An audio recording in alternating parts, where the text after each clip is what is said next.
a menos que por el Espíritu Santo nazcamos de nuevo. Una vez más, hermanos, estamos tan depravados que somos completamente incapaces de hacer el bien e inclinados a todo mal en cuanto a Dios se refiere.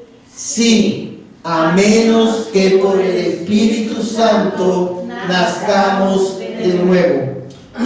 Los textos bíblicos, hay algunos textos bíblicos que tenemos. Vamos a leer dos, hermanos. Vamos a leer Génesis capítulo 6, verso 5, y vamos a leer Isaías 53, verso 6. Vamos a leer Génesis capítulo 6, verso 5, el primer libro de la Biblia, capítulo 6, Genesis chapter 6, verse 5. Génesis capítulo 5, verso 6. Perdón, capítulo 6, verso 5. Génesis capítulo 6, verso 5.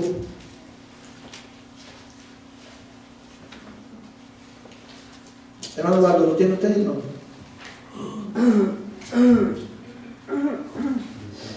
Y el Señor vio que era mucha la maldad de los hombres en la tierra, y que toda intención de los pensamientos de su corazón era solo hacer siempre el mal. Amén. Hermano, fíjate cómo dice este versículo.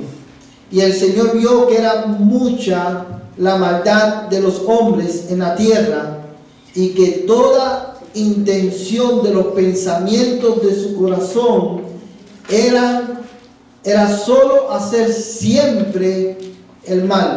Ahora, para poder nosotros comprender este versículo, hermano, debemos ponerlo en el contexto del relato bíblico.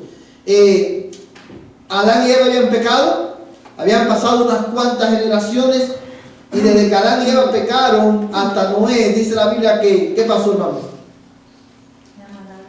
La maldad de los hombres era mucha. Y fíjate cómo dice el texto, hermano, porque este texto es clave para poder entender la condición del hombre. Dice, y toda intención de los pensamientos de su corazón era solo hacer siempre el mal. Y realmente, hermano, desde Noé hasta nuestros días, esto no ha mejorado. Esta sigue siendo la condición del hombre. Ahora, vamos a leer, hermano, a Isaías 53, verso 6. Isabela, Isaías 53, verso 6.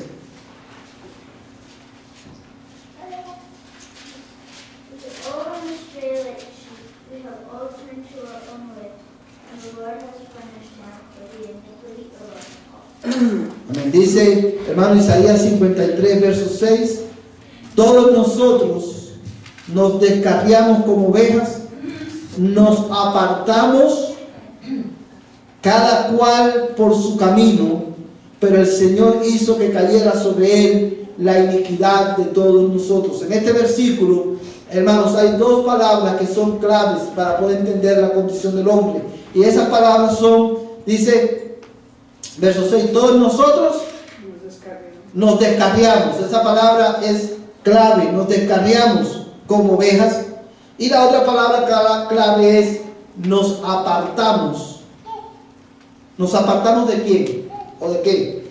Del Señor. Y cada quien agarró por su propio camino. Es por eso, amados hermanos, que la Biblia enseña que todos los hombres están depravados completamente. ¿En qué sentido? En que el hombre no puede hacer el bien en lo que a Dios se refiere. El hombre no puede buscar a Dios. No quiere y no puede, porque sus pensamientos son de continuo hacia el mal. Ahora, como yo siempre le he dicho, hermano, y hace algunos domingos que no menciono esto, pero a mí me gusta, yo quiero enseñar a la iglesia a pensar teológicamente. Cuando usted ve esto aquí, esta pregunta y esta respuesta, ¿qué doctrina bíblica está ilustrada o está descrita en esta pregunta y respuesta? ¿Qué doctrina bíblica? When you see this question and answer, what biblical doctrine do you see there?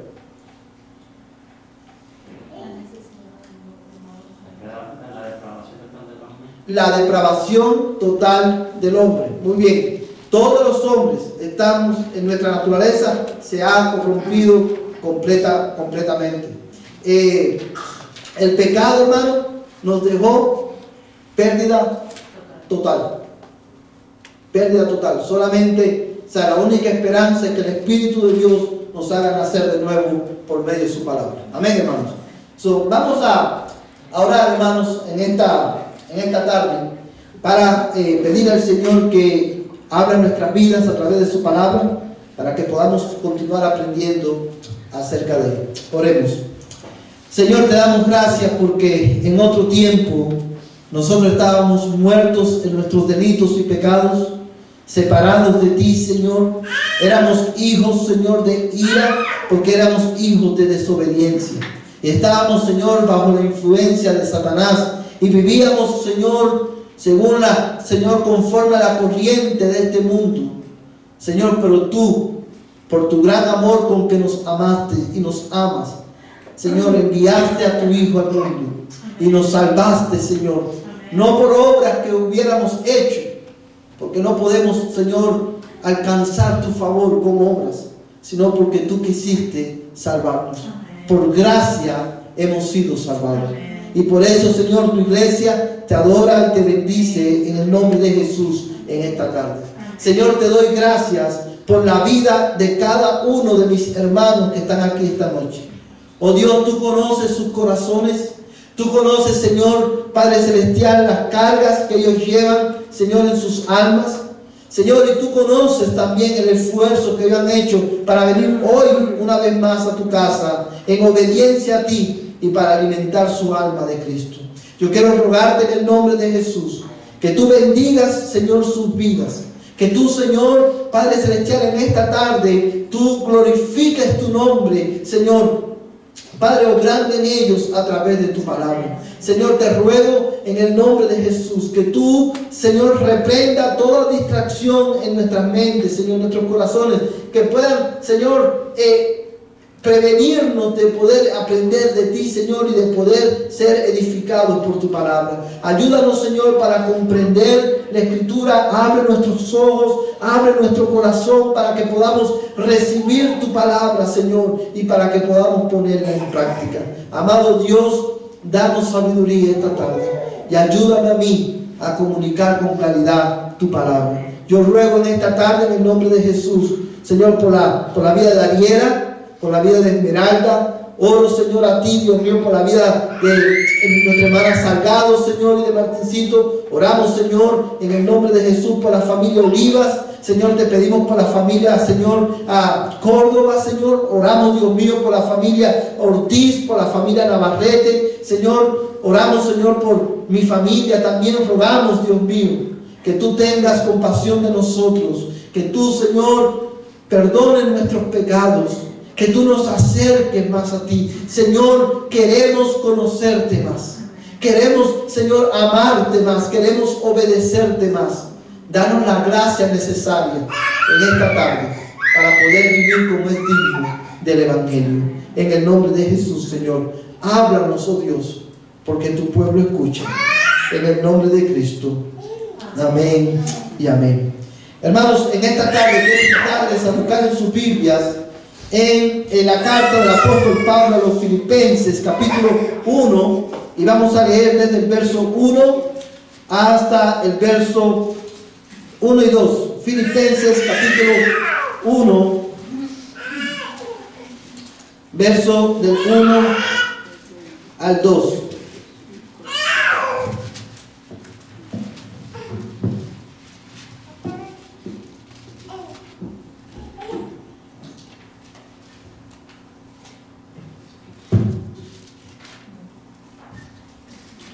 Amén. Hermanos, esta tarde vamos a continuar con nuestro estudio acerca de el gobierno de la iglesia bíblica y vamos a, en mi plan, mi propósito en esta tarde es terminar con esta primera sección de este estudio, ¿verdad? Que tiene que ver específicamente con el establecimiento y el gobierno de una iglesia bíblica. Quiero invitarles, hermanos, a leer Filipenses capítulo 1, versos del 1 al 2. Dice la palabra del Señor en Filipenses 1, 1 al 2. Pablo y Timoteo, siervos de Cristo Jesús, a todos los santos en Cristo Jesús que están en Filipos, incluyendo a los obispos y diáconos. Gracia a vosotros y paz de parte de Dios nuestro Padre y del Señor Jesucristo. Amados hermanos, a la razón por la cual he querido comenzar nuestro estudio en esta tarde nuevamente, usando nuevamente este versículo, estos versículos es porque, por dos razones. Número uno, porque como hemos estado enfatizando, la Biblia enseña, hermano, que una iglesia bíblica está compuesta ¿por quién? Por miembros y ¿por qué más? Y por sus líderes, por sus oficiales, y en este caso, hermanos, los obispos y los diáconos, o sea, los pastores y los diáconos. El Señor Jesucristo, como cabeza de la iglesia, como líder supremo de la iglesia, al establecer, hermano, cómo íbamos a funcionar de este lado de la eternidad, Él estableció, hermano, que cada iglesia local estuviese compuesta de esta manera, de sus miembros y de sus oficiales. De manera, amados hermanos, que no podemos funcionar bíblicamente si nos falta uno de estos componentes. Los pastores no somos la iglesia. Y la iglesia necesita sus pastores y necesita sus diáconos. Y es ahí, amados hermanos, donde radica la importancia de este tema. Quiero decirles algo, hermano. Cuando nosotros venimos al tema de la iglesia, la doctrina de la iglesia, y especialmente cuando venimos al tema de los líderes de la iglesia, los oficiales de la iglesia, nuestra tendencia natural es decir, ese tema no es muy importante para mí. Y la razón por la cual pensamos de esta manera, la razón por la cual pensamos que este tema quizás no es tan importante, es porque no trata con un asunto que tenga que ver con nuestra vida a nivel individual, en un sentido general. ¿Sí me entiende, hermano? O sea, nosotros preferimos, somos más claros a escuchar temas que tienen que ver con la santidad, con el matrimonio, con los hijos, con cualquier otra doctrina, pero como esta doctrina es más, tiene que ver más con nuestra vida congregacional, nosotros tendemos a decir, no es importante. Pero yo quiero animarte en esta tarde. Ciertamente, la doctrina del gobierno de la iglesia, lo que la Biblia enseña al respecto, no de una manera directa, quizás no afecta tanto tu vida personal. Y quizás este estudio no va a hablar al problema que tú estás enfrentando ahora mismo a nivel individual. Sin embargo, cada uno de nosotros debemos prestar atención porque, hermanos, lo que vamos a aprender de la Escritura acerca de este tema va a informar la manera en la que nosotros vivimos como iglesia.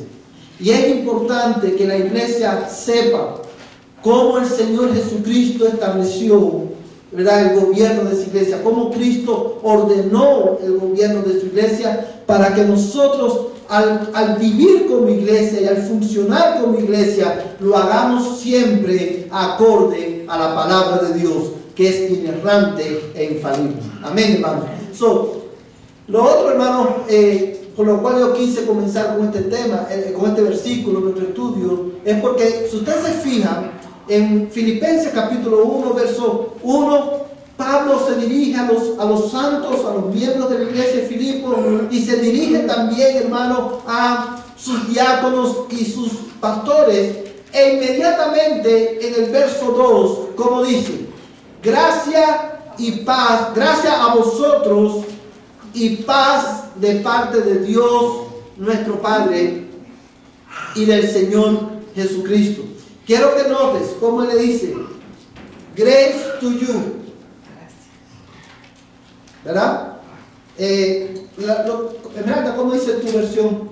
Filipenses capítulo 1, verso 1, quiero ver cómo lo dicen en inglés, versículo 2, Filipenses 1, 2.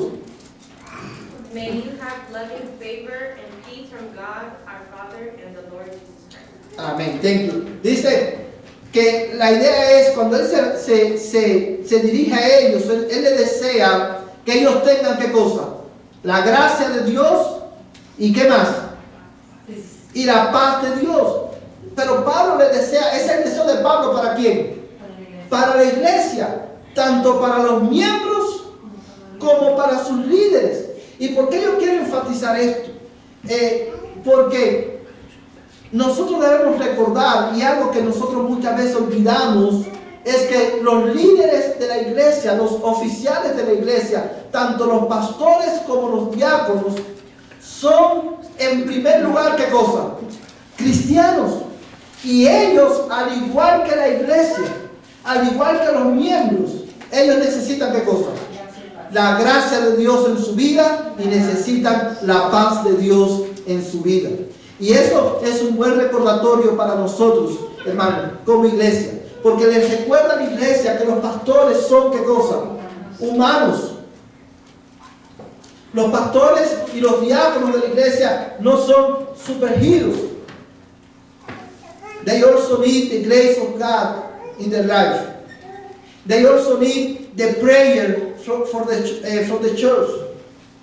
They also need to be encouraged from the church. Porque ellos son humanos. Y Pablo le decía, gracia y paz a vosotros, incluyendo los pastores y diáconos. Amados hermanos, en esta tarde, con la ayuda del Señor, quiero ver con ustedes, hermanos, cuál es la responsabilidad que la iglesia tiene con sus pastores. Y es un tema, hermano, que es de vital importancia, hermano, al cual debemos prestar atención. Y lo que vamos a hacer es que vamos a partir, hermano, con el capítulo 26 de nuestra confesión, el párrafo 9, habla específicamente de esto y dice así, de esta manera. Y lo que vamos a hacer es lo siguiente: vamos a leer el párrafo 9 y luego lo vamos a ir dividiendo en sección y lo vamos a ir analizando poco a poco. Dice el párrafo 9 de esta manera: la manera designada por Cristo para el llamamiento de cualquier persona que ha sido cualificada y dotada por el Espíritu Santo para el oficio de obispo o anciano en una iglesia, es que sea escogido para el mismo por un común sufragio de la iglesia misma, y solemnemente apartado mediante ayuno y oración con la imposición de manos de los ancianos de la iglesia, si es que hay algunos constituidos anteriormente en ella. Y para un diácono, que sea escogido por el mismo sufragio y apartado mediante oración y la misma imposición de manos. Nosotros hemos aprendido, hermanos, en los estudios anteriores, que el orden de Dios, y de la misma manera que comenzamos este servicio, este estudio, el orden de Dios es que la iglesia tenga sus líderes, sus oficiales, diáconos y pastores. Y este capítulo de la confesión nos va a enseñar cómo la iglesia reconoce e instala a esos oficiales de la iglesia.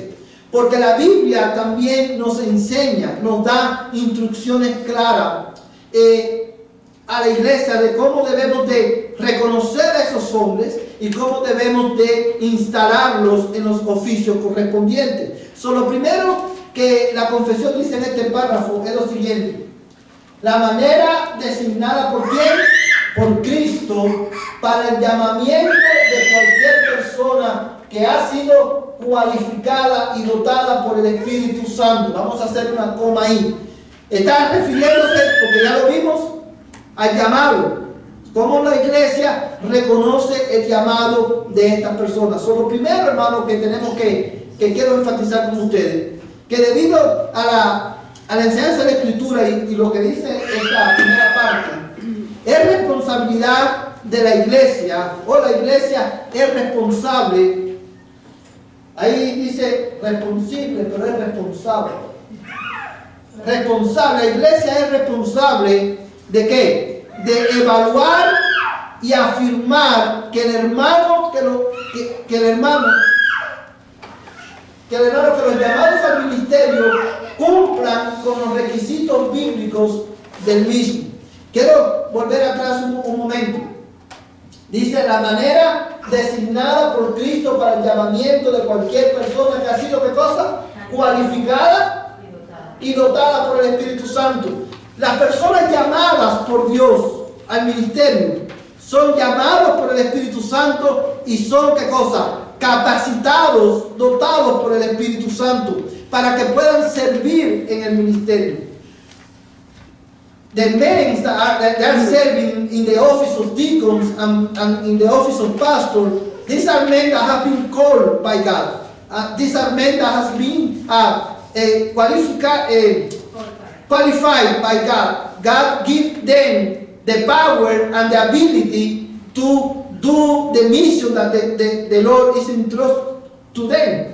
So, as a church, our responsibility is to evaluate the call of this man. We have to make sure that the men that are the men that want to serve in this capacity are really called by God. Es la responsabilidad de la iglesia que evaluar, hermano, y afirmar que el hermano o los llamados, aquí hay un otro problemita en la pantalla, hermano, que el hermano o que los llamados al ministerio cumplan con los requisitos bíblicos del mismo, o sea, que cumplan con los requisitos bíblicos para servir en el ministerio. Ahora, ¿cuáles son esos requisitos bíblicos? Si yo le pregunto a ustedes, hermanos, ¿cuáles son los requisitos bíblicos que debe cumplir o tener una persona para servir como pastor o como diácono? ¿Cuál te respondería? Hombre de buena reputación, hombre de una sola mujer. Hombre de buena reputación, hombre de una sola mujer, muy bien. La Biblia nos da cuáles son esos requisitos. Vamos a buscar en nuestras Biblias 1 Timothy capítulo 3, chapter 3, verse 1 through 6. Que haya nacido de nuevo, muy importante es, hermano, que muchas veces la podemos pasar por alto, pero ese es muy buen punto, hermano. 1 Timoteo capítulo 3, verso del 1 al 6.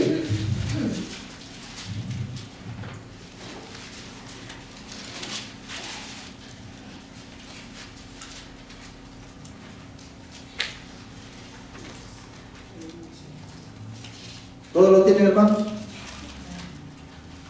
Dice la palabra del Señor, yo lo voy a leer. 1 Timoteo capítulo 3, versos del 1 al 6, dice, palabra fiel es esta: si alguno aspira al cargo de obispo, buena obra desea hacer. Un obispo debe ser, pues, irreprochable, marido de una sola mujer, sobrio, prudente, de conducta decorosa, hospitalario, apto para enseñar, no dado a la bebida, no pendenciero, sino amable, no contencioso, no avaricioso, que gobierne bien su casa, teniendo a sus hijos sujetos con toda dignidad. Pues si un hombre no sabe cómo gobernar su propia casa, ¿cómo podrá cuidar de la iglesia de Dios? No un recién convertido, no sea que se envanezca y caiga en la condenación en que cayó el diablo. Debe gozar, del verso 7, debe gozar también de una buena reputación entre los de afuera de la iglesia, para que no caiga en ¿qué? En descrédito y en lazo del diablo. Y mira el verso 8, vamos a seguir leyendo. De la misma manera también los diáconos deben ser dignos de una sola palabra, no dados al mucho vino, ni amantes de ganancias deshonestas, sino guardando el misterio de la fe con limpia conciencia. Que también estos sean, ¿qué cosa? Mira lo que dice el texto, hermano. Que también estos sean sometidos a prueba primero, y si son irreprensibles, que entonces sirvan como diáconos. De igual manera, las mujeres deben ser dignas, no calumniadoras, sino sobrias, fieles en todo. Dice el verso 12, que los diáconos sean maridos de una sola mujer y que gobiernen bien a sus hijos y sus propias casas, pues los que han servido bien como diáconos obtienen para sí una posición honrosa y gran confianza en la fe que es en Cristo Jesús. Yo quiero, hermano, llamar la atención de ustedes. Mira conmigo el verso 10, verse 10. Dice que también estos, o sea, ¿de quién está hablando? De los diáconos. También estos sean sometidos a prueba primero. Cuando dice también estos, en el contexto, hermano, ¿de quién están hablando también? De los pastores. La instrucción de Dios a la iglesia es que antes que la iglesia ordene e instale a un pastor y a un diácono, la iglesia primero tiene que probar si realmente esta persona ha sido llamada y capacitada por Dios. Y es por eso que decíamos, hermano, que es responsabilidad de la iglesia evaluar al candidato, evaluar a la persona que dice yo quiero servir en este ministerio, en este oficio, porque es nuestra responsabilidad confirmar el llamado de esta persona. Debemos de ponerlos a prueba.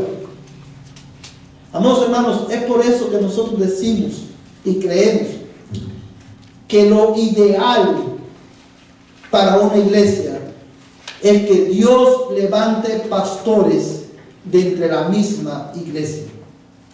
Hay circunstancias en las que la providencia de Dios nos lleva en un camino diferente y tenemos que buscar pastores de otros lugares que vengan. Pero debido a las condiciones y a los requisitos de un pastor y de un diácono, es imperativo, es muy bueno que los pastores salgan ¿de dónde? De la misma iglesia, porque ¿cómo usted puede saber que ese pastor es irreprensible? How can you know that man has the ability or the qualification to be a pastor if you don't know him? Y yo sé, muchas veces, cuando buscamos pastores de otros lugares, porque no tenemos en ese momento entre nosotros, es sabio buscar la recomendación de esa iglesia y escuchar lo que esa iglesia tiene que decir acerca de este hombre. Porque puede ser un hombre que sepa predicar, fíjese, hermano. Puede ser un hombre que pueda enseñar bien.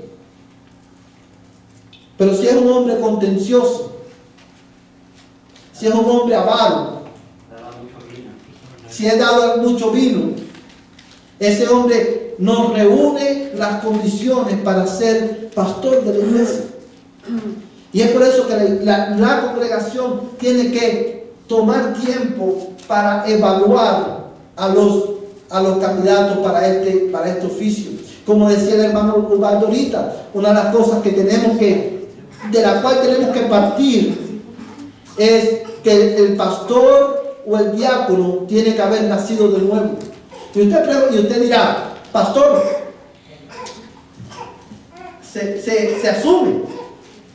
Sencillamente porque lo asumimos es que hoy tenemos tantos pastores en las iglesias que no son nacidos de nuevo. Porque asumimos y la iglesia tiene que evaluar, tiene que probar a ese hombre, hermano. Esa es nuestra responsabilidad. Mira conmigo este pasaje, Tito, capítulo 1, versos 5 al 9. Tito, capítulo 1.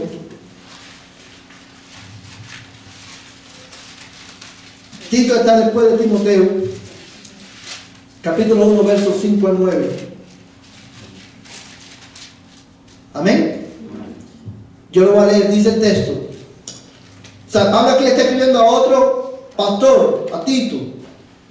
Dice, por esta causa te dejé en Creta, para que pusieras en orden lo que queda y designaras, ¿qué cosa? Ancianos, pastores, en cada ciudad como te mandé.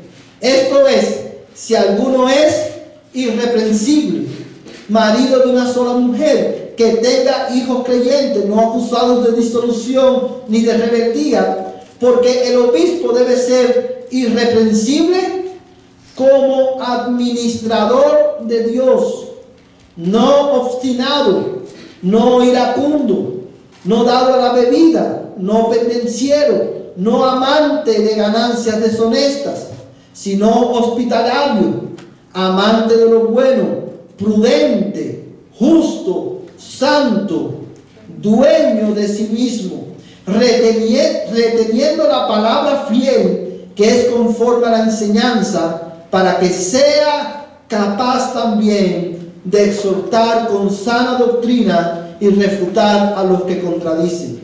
Amados hermanos, si usted se fija, cada una de estas características en esta lista son muy similares a la primera de Timoteo. Es casi la misma lista, son los mismos requisitos.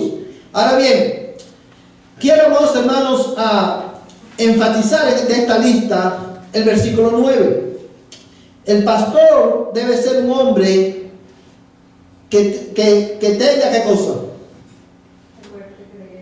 Fuerte creencia, que sepa defender la doctrina bíblica. Por eso no puede ser un nuevo convertido, un neófito, porque el pastor, los que enseñan la palabra, deben ser maestros de la palabra. Deben conocer la escritura, no solo con dos objetivos. El primero, para que puedan exhortar, dice el texto, para que sea capaz también de exhortar con sana doctrina y refutar a los que contradicen. Amados hermanos, la iglesia tiene que evaluar que ese hombre sea un hombre que conozca la palabra de Dios, que sea un hombre de sana doctrina, porque de lo contrario, lejos de alimentar la iglesia y guiarla al Señor, la va a llevar a la herejía y alejarse del Señor. Y lo que yo creo que ustedes noten, hermano, es la gran responsabilidad que tenemos. Ahora, ¿recuerdas, hermano, que el texto de 1 Timoteo dice que tanto los diáconos como los pastores deben ser, ¿qué cosa? Probados, primero. O sea, lo que eso significa es que la iglesia debe buscar, lo voy a ejemplificar para que me entiendan mejor. Voy a poner a Requio de ejemplo. Requio es un hermano de banco. Requio, todo lo que ha hecho, lleva 20 años en la iglesia, no es un recién convertido, lleva 20 años en la iglesia. Es marido de una sola mujer, es un hermano que es noble, es humilde, como decimos nosotros, no se mete con nadie, no habla con nadie, pero ese hermano, cada vez que se le ha dicho, hermano, para que usted predique o dé un estudio bíblico, dice, no, hermano, yo no puedo. O cuando se le da la oportunidad para liderar un grupo pequeño, no, hermano, yo no puedo, tengo otras cosas que hacer, o dar cualquier otra excusa. De momento ese hermano Requio se levanta y dice, hermanos, yo siento el llamado a ser pastor. Yo quiero que la iglesia me ordene. O yo siento, el mismo ejemplo, Requio, es un hermano que tiene todas estas condiciones, sin embargo, hermano, cada vez que hay un hermano en necesidad, el pastor o los hermanos le dicen, hermanos, hay un hermano que está en necesidad, ¿puede usted ir a ayudarlo? Oh, no, hermano, yo no puedo. Hermano, tenemos que mover las mesas, ¿puede ayudarnos? Oh, no, hermano, yo no puedo. Hermanos, tenemos o este hermano Requio constantemente viene a donde está el hermano Ubaldo y dice, oye Ubaldo, ¿sabes qué? Me enteré de que la hermana Francisca tiene necesidad de comida. ¿Usted cree que puede ayudarle, hermano? Se lo digo para que usted le ayude. De momento Requio se levanta y dice, Dios me está llamando a ser diácono de la iglesia. Cuando una persona reacciona de esa manera, esa persona está indicando que lo que quiere, que lo que anda buscando, ¿qué cosa es? Reconocimiento, títulos. Si una persona no sirve sin el título, sin el oficio del diaconado, es porque no tiene Esa es la manera en que la iglesia prueba. Si no sirve como, ¿sabe? Como diácono sin tener el título, hermano, tampoco va a servir como diácono aunque le pongas el título. Porque Dios es quien llama a los diáconos. El que no pastorea a la iglesia sin tener el oficio del pastor, no la va a pastorear tampoco, aunque lo pongamos en el oficio. Y eso nos lleva a la segunda responsabilidad que la iglesia tiene para con los hermanos que aspiran a estos oficios. La segunda responsabilidad es esta: la iglesia es responsable, no responsable de proveer un espacio para que los llamados al ministerio puedan ejercer sus ministerios. La iglesia debe proveer un espacio para que los llamados al ministerio puedan ejercer sus ministerios. Ahora, cuando digo la iglesia, aquí en esta palabra estoy incluyendo también ¿a quién? A los pastores. La iglesia, hermano, porque es nuestra responsabilidad probar a los candidatos para las oficinas de la iglesia, es necesario que nosotros demos espacio.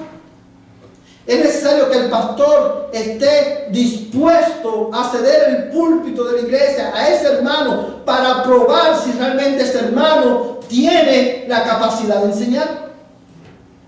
Pero también se requiere que la iglesia sea paciente. La predicación, hermano, es un arte. Y Dios te da el don para enseñar a los pastores, pero ese don se va a perfeccionar a medida que es usado. Yo espero, hermano, por ejemplo, que después de 5 años y medio yo predique mejor que como yo predicaba que el primer sermón que yo prediqué aquí. Y yo espero que el primer sermón que yo haya predicado aquí haya sido mejor que el primer sermón que prediqué en Cuba. A la medida que tú vas ejercitándolo, tú vas puliéndolo. ¿Por qué digo esto? Porque la iglesia no puede esperar que un hermano que comienza a predicar dé el mismo sermón que un pastor que lleva 20 o 30 años predicando. Y cuando una iglesia tiene un pastor que lleva 20 o 30 años predicando, está acostumbrado ¿a qué?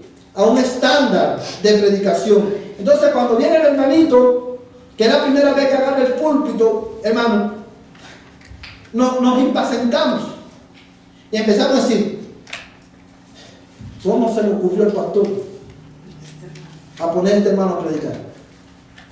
Pero la iglesia debe ser paciente para poder probar si esos hermanos Dios los está llamando, porque ese puede ser el próximo pastor de la iglesia, hermano. Puede haber algunas personas que prediquen por más de 20 años y no prediquen una sana doctrina. También. Ese es otro caso, ¿verdad? Por eso la iglesia tiene que probar, hermano, a los pastores y proveer el espacio. Mira conmigo. Sí, gracias por recordarme. Yo quiero poner, hermano, me voy a poner el ejemplo en ese sentido. Cuando yo llegué a la iglesia en Houston, a Grace Life Baptist Church, yo me reuní con mi pastor, le dije al pastor, imagínense, hermano, los hispanos funcionamos de una manera diferente a los americanos. Y yo llegué muy impulsado a estar el pastor. Yo he sido pastor en Cuba por tantos años, serví en Miami en esta capacidad, así. Yo quiero que usted me ordene para el ministerio. Y el pastor me miró y me dijo: muy bien, qué bueno, hermano. Mira, vamos a hacer algo. Vamos a comenzar una residencia pastoral en la iglesia. Y te vamos a ir dando oportunidades y vamos a ir tratando. Y por un tiempo, por más de un año, si mal no recuerdo, yo estuve en esa residencia con el pastor. Y eso consistía, hermano, en que todos los domingos me reunía con el pastor y discutíamos asuntos de la iglesia. Y él estaba probando cuál era, ¿sabes?, mi teología, cómo yo respondía a diferentes asuntos de la iglesia. Me daba la oportunidad de predicar de vez en cuando en la iglesia. Me daba la oportunidad de ministrar la Santa Cena. Y Y la iglesia americana, hermano, fue paciente conmigo porque, imagínense, hermano, era una iglesia americana que estaba acostumbrada a escuchar mensajes en inglés, y cuando yo predicaba en español, porque en aquel tiempo ni siquiera Spanglish hablaba, era español solamente, purito español, y tenía que usar un traductor. Y la iglesia fue paciente, y la iglesia fue probando, hermano, mi llamado, pero ellos proveyeron espacio para que yo pudiera hacerlo.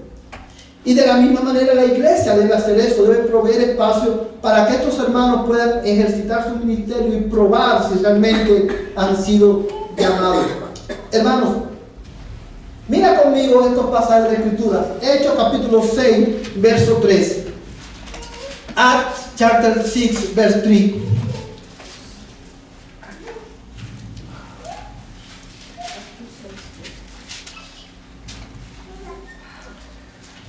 Hermano, que lo tenga, por favor. Martincito. Vamos a dar un momentico, Martín, para que los hermanos lo tengan. Hechos, capítulo 6, verso 3. ¿Todos lo tienen, hermano? Amén. Martincito. Therefore, brothers, select from among you 7 men of good reputation, full of the Spirit and of wisdom, whom we may put in charge of this task. Ok, aquí está hablando de qué, hermano? De la elección de los diáconos. Ahora, fíjate la instrucción de los apóstoles. Ellos le dicen a la iglesia que deben escoger ¿a quién? A 7 hombres ¿de qué? De buena reputación, llenos del Espíritu Santo y de sabiduría, a quienes podamos encargar esta tarea. Tres cosas, varias cosas dicen aquí. La iglesia iba a escoger, necesitaban ¿qué cosa? Diáconos. The church was in need of deacons. The church come to the apostle, present the need, and the apostle give specific instructions. This is what you should do. Deben buscar hombres de buena reputación, o sea, de buen testimonio, tanto dentro de la iglesia como fuera de la iglesia. Estos hermanos deben ser llenos del Espíritu Santo. Deben de estar llenos de sabiduría, deben ser hermanos sabios y deben ser hermanos capacitados para esta tarea.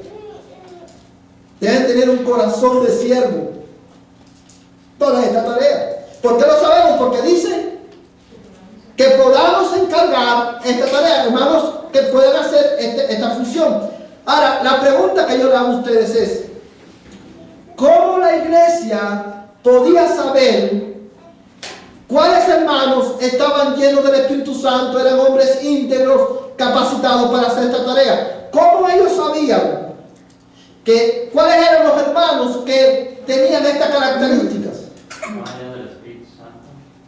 ¿Y cómo lo sabían?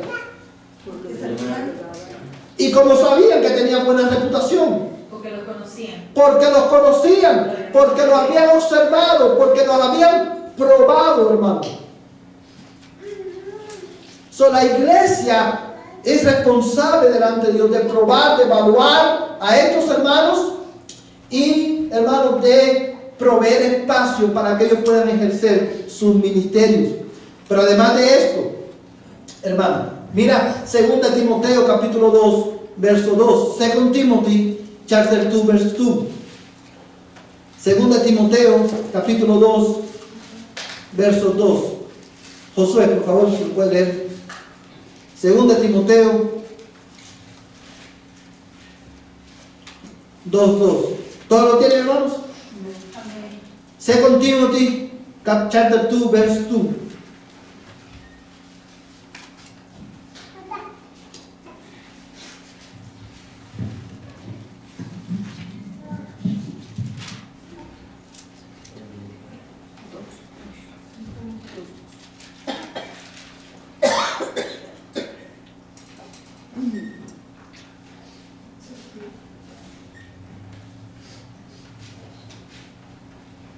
Lo que has oído de mí en la presencia de muchos testigos, eso encarga a hombres fieles que sean idóneos para enseñar también a otros. Gracias, José. Dice la Biblia, fíjate lo que Pablo dice a Timoteo. Lo que has oído de mí. Vamos a ir despacio en ese texto. Cuando Pablo dice lo que has oído de mí, ¿a qué se está refiriendo? Lo conocían. Sí, pero lo conocía, obviamente hay una relación, pero dice lo que has oído de mí. ¿Qué es lo que Timoteo había oído de Pablo? El Evangelio, la enseñanza, la doctrina. That's what Timothy heard from Paul, the gospel, the doctrine, the teaching of the apostle. Dice, lo que has oído de mí, en la presencia de muchos testigos, eso encarga a hombres, ¿qué cosa? Fieles, que sean idóneos, ¿para qué? Para enseñar también a otros. Hermanos amados, una vez más, mira lo que Pablo está diciendo aquí. Dos cosas tenían que tener estos hombres. Tenían que ser, ¿qué cosa? Fieles, y tenían que ser idóneos para enseñar también a otras personas. Ellos tenían que tener la capacidad de enseñar. Ahora, con relación a esto, hermano, es importante que digamos dos cosas. Número uno, una vez más, en este versículo nosotros podemos ver que para que Timoteo supiera quiénes eran estos hombres, tenía que probarlos, tenía que dar la oportunidad para probarlos, tenía que evaluar su carácter y tenía que dar la oportunidad para que sirvieran, para saber si eran idóneos para enseñar. Amados hermanos, lo segundo importante que hay que decir acerca de este texto es que una de las cosas consistentes en la Escritura es que en el caso de los pastores tienen que ser aptos para enseñar. Ellos tienen que tener el don de la enseñanza. Ellos deben de tener la capacidad de abrir la palabra públicamente, explicar la palabra, hermano, enseñarla correctamente y aplicarla a la vida de la iglesia. Eso es lo que hace un maestro. Cuando usted va a Efesios capítulo 4, verso 11, que vamos a ver ese texto en un momento, dice que Dios le dio a la iglesia, ¿qué cosa? Apóstoles, ¿qué más le dio? Profetas, evangelistas, dice pastores y maestros, pero la manera en que está escrito en inglés es pastores, diagonal, maestros. ¿Sí me entiende, hermano? Indicando que el pastor tiene que ser un maestro. Ahora, ¿por qué yo quiero hacer énfasis en esto? Porque, amados hermanos, estamos viviendo tiempos en que esta característica o este requisito ha sido torcido en muchas comunidades evangélicas. Y conozco, por ejemplo, de una comunidad evangélica que se obsesionó con ser una iglesia diversa, con tener diversidad en su iglesia, en la iglesia.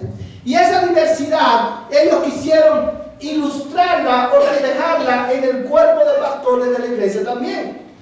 En aquel tiempo la iglesia solamente tenía un solo pastor, y cuando fueron a elegir a otros pastores, eligieron a un pastor americano, a un pastor African American, eligieron también a un pastor hispano. En el caso del pastor hispano, la mayoría de los hermanos hispanos de la iglesia le dijeron al pastor, no lo ponga, él no es apto para enseñar. Pero el pastor hizo caso omiso a lo que la iglesia le dijo y eventualmente lo puso en el pastorado. ¿Por qué lo puso? Sencillamente porque para ilustrar, lo más importante no era que tú fueras apto para enseñar, sino que pudiera ilustrar ¿qué cosa? La diversidad que había en la iglesia. Ahora, cuando los hermanos le preguntaban al pastor, este pastor decía, bueno, es que apto para enseñar no necesariamente significa que tenga que predicar, que sepa predicar, sino que puede enseñar uno a uno. Y eso es lo que mucha gente dice hoy, que cuando la Biblia dice que el pastor tiene que ser apto para enseñar. Lo que está diciendo es que no necesariamente tiene que predicar, sino que tiene que tener la habilidad de enseñar uno a uno. ¿Cuál es el problema con esa posición? Todos los cristianos deberíamos saber discipular uno a un nivel individual, uno a uno. Y no todos son pastores. Nosotros podemos torcer fácilmente este requisito, pero la Biblia es clara al respecto. Ahora bien, hermanos, la iglesia, número uno, ¿cuál es la responsabilidad de la iglesia con los hermanos que van a ser pastores o diáconos? Evaluar su carácter y probar, ¿verdad?, su capacidad para el ministerio. Pero también la iglesia debe, hermanos, como parte de su responsabilidad, debe de buscar diligentemente la dirección de Dios en oración y ayuno. La iglesia debe buscar diligentemente la dirección de Dios en oración y ayuno. Nuestra confesión, hermano, dice en ese mismo párrafo, en el párrafo 9, de esta manera, yo solamente saqué el pedazo donde lo decía, dice así: y solemnemente, apartado mediante ¿qué? O sea, después de haberlo evaluado y después de haber probado su habilidad para el ministerio, deben solemnemente apartarlo mediante ¿qué? Ayuno y oración, con la imposición de manos de los ancianos de la iglesia.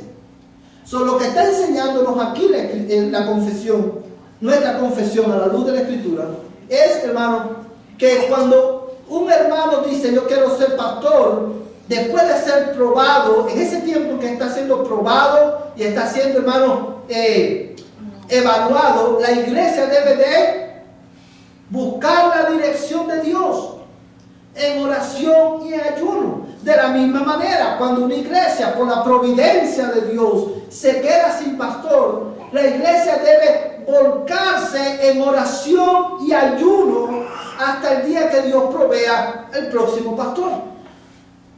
Porque Dios es el que llama a sus siervos. El llamado viene de Dios. Y es importante que la iglesia, hermano, se vuelque a orar y ayunar, buscando la dirección de Dios. Mira conmigo estos dos textos de la Biblia.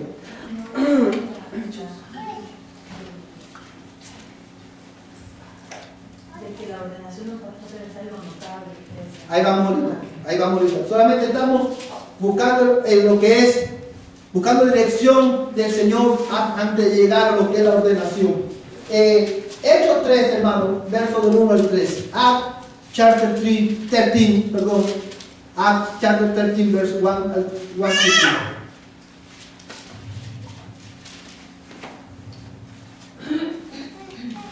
Hermana Ariana, ¿lo tiene por favor? Hechos 13, del 1 al 3. En la iglesia que estaba en Antioquía había profetas y maestros: Bernabé, Simón, llamado Peter, Lucio de Sirene, Mané, que se había criado con Herodes el tetrarca, y Saulo. Mientras ministraban al Señor, ayunaban, el Espíritu Santo dijo: apártenme a Bernabé y a Saulo a la obra a la que les he llamado. Entonces, después de ayunar, orar y haber impuesto las manos sobre ellos, los enviaron. Fíjate lo que dice este texto, hermano. La iglesia había ¿qué cosa? Profetas y ¿qué? Y maestros. Y dice la Biblia, hermano, que mientras ellos ministraban al Señor y ayunaban, el Espíritu Santo les dio instrucciones. ¿Cuáles fueron las instrucciones? Apártenme, ¿a quién? A Bernabé y a Saulo para la obra a la que los he llamado. Y dice el verso 3 que entonces, después de ayunar, orar y haber impuesto las manos sobre ellos, le enviaron. ¿Sí lo puede ver, hermano? La iglesia, nosotros vemos, hermano, en la palabra del Señor, que es responsabilidad de la iglesia, hermano, volverse a la oración y al ayuno. para buscar la dirección de Dios en este sentido. Ahora bien, hasta aquí hemos visto, hermano, que la responsabilidad de la iglesia para con sus oficiales o sus pastores, sus líderes, ¿cuál es? La primera, ¿cuál es? Evaluar su carácter, probar su capacidad, probar lo que pueden servir en esa área. La tercera, ¿cuál es? Volverse, buscar la dirección de Dios en ayuno y oración. Y, amados hermanos, la cuarta responsabilidad de la iglesia es de afirmar a los llamados al ministerio pastoral y de diáconos, votando por ellos. Por eso, hermanos, nuestra confesión dice, al final también de ese párrafo, y para un diácono que sea escogido por el mismo sufragio y apartado mediante oración y la misma imposición de manos. La idea es esta: después que la iglesia ha evaluado el carácter de estos hombres, después que la iglesia ha probado que verdaderamente Dios los ha capacitado para este ministerio, después que la iglesia ha buscado la dirección de Dios en oración y ayuno, el próximo paso de la iglesia, ¿cuál es? Votar, afirmar el llamado de estos hombres, votando como congregación, hermano, afirmando su llamado. Y esto aplica tanto para los diáconos como para los pastores. Es la iglesia la que afirma el llamado de este hombre, y lo hace primordialmente votando. Porque el voto congregacional afirma, es la afirmación. Hemos evaluado a este hombre, lo hemos probado, hemos buscado a Dios y Dios ha confirmado su llamado, y nosotros lo reconocemos como pastor o diácono de nuestra congregación. ¿Saben por qué la iglesia es la que debe hacer esto? Porque, amados hermanos, nosotros creemos a la luz de la Escritura que cada creyente tiene ¿qué cosa? El Espíritu Santo. Una de las cosas que muchas veces nosotros confundimos en la iglesia con el voto congregacional, cuando pensamos en el voto congregacional de la iglesia, pensamos que la iglesia es una democracia. Decimos, no, vamos por voto democrático, vamos a votar. Y la mayoría, se aprueba por mayoría, porque es una democracia. Y el voto congregacional no funciona de esa manera. El voto, la razón por la cual la iglesia aprueba lo que la mayoría, el voto de la mayoría es el que decide cualquier decisión, no es porque somos una democracia, sino porque nosotros entendemos y creemos que cuando la iglesia vota, el Espíritu de Dios que mora en el creyente guía al corazón de los creyentes a votar, hermano, hacia lo que es la voluntad de Dios. ¿Sí lo entienden, hermano?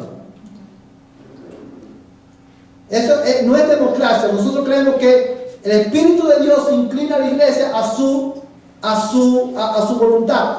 Cuando la iglesia, la mayoría de los miembros vota a favor, nosotros no decimos vamos a ir en esa dirección porque ese es el voto democrático de la iglesia.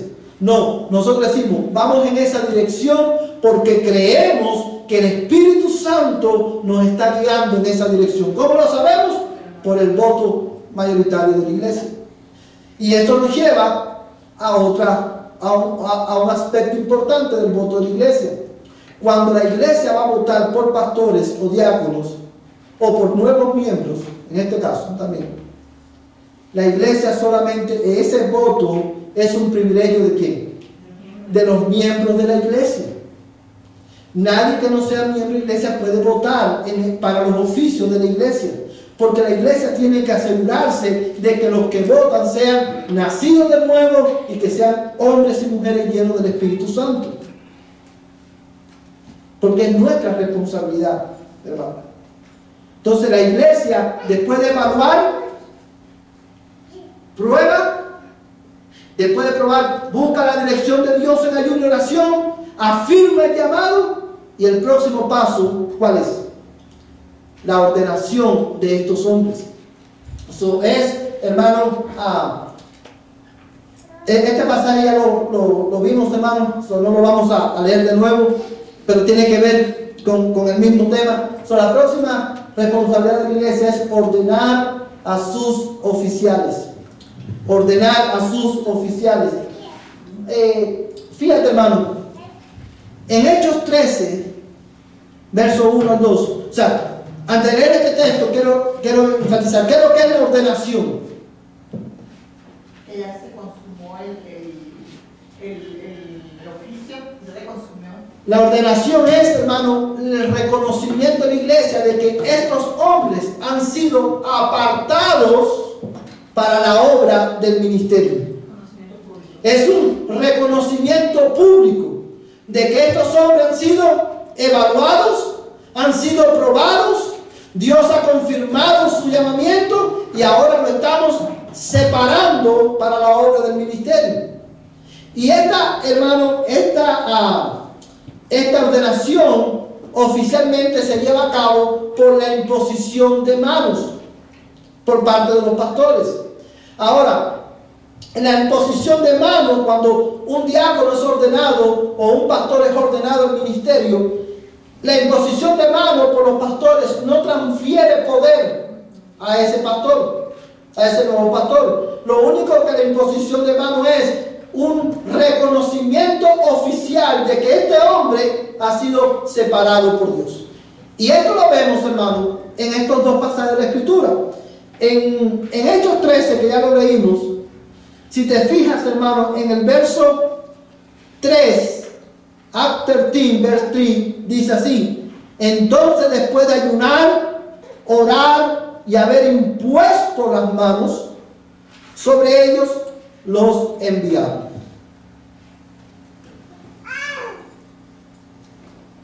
Ahora mira conmigo 1 Timothy, y con este texto termino en esta noche. 1 Timothy chapter 5, verse 22. 1 Timoteo capítulo 5, verso 22.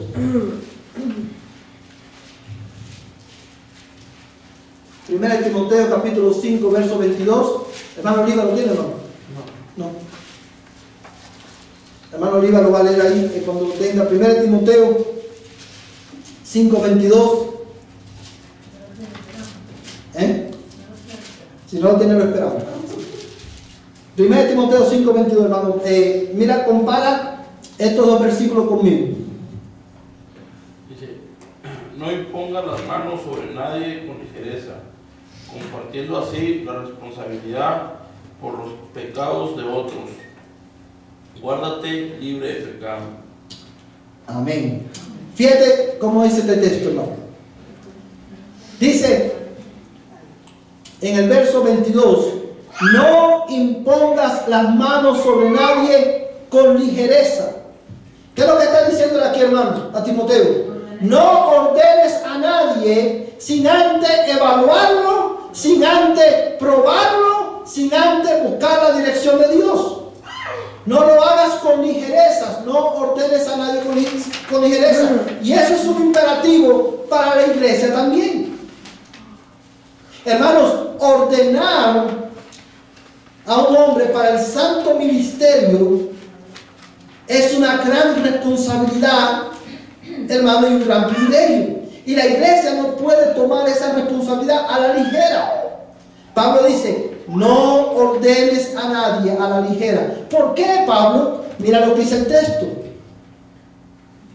compartiendo así la responsabilidad por los pecados de otros. Hermanos, cuando una iglesia ordena a un hombre a la ligera, sin haberlo probado, sin haberlo evaluado, tan responsable es esa persona por el daño que va a hacer a la iglesia como lo es la iglesia que lo ordenó. Vamos a decir que Requio se levanta y dice: yo quiero ser pastor o plantador de iglesia.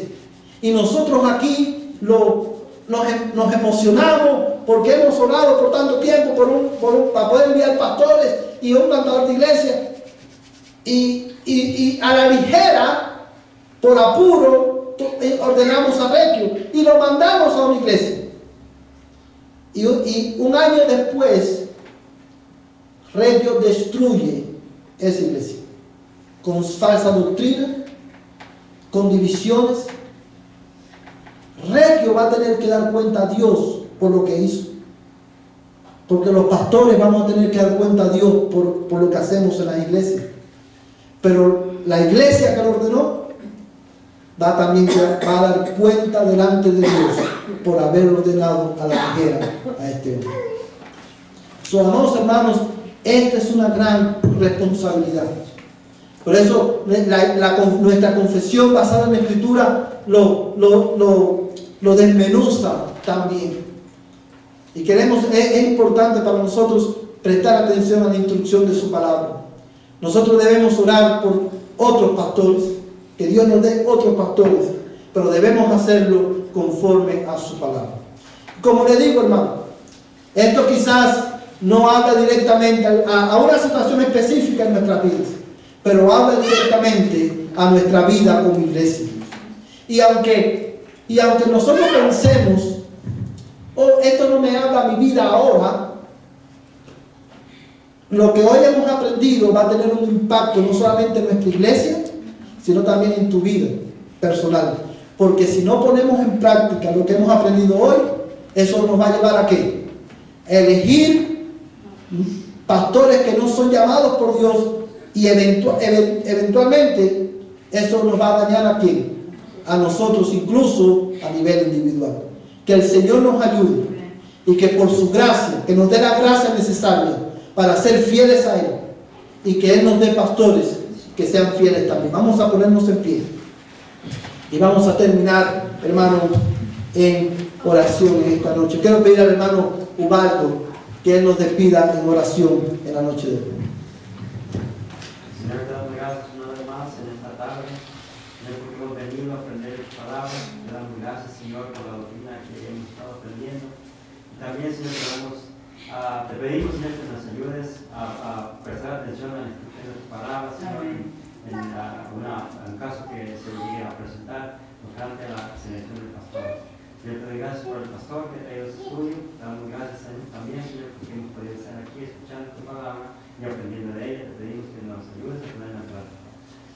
En esta tarde, Señor, te pedimos que a nuestros hogares, Señor, nos des el descanso, Señor, y que de nuestra semana, Señor, podamos también a honrarte, Señor, por todo lo que hacemos. Y que nos podamos reunir nuevamente el miércoles para también escuchar tu palabra. Amén, Señor. Por todo lo pedimos en el nombre de Cristo Jesús. Amén. Amén. Vayan en paz, hermanos. Estamos despedidos.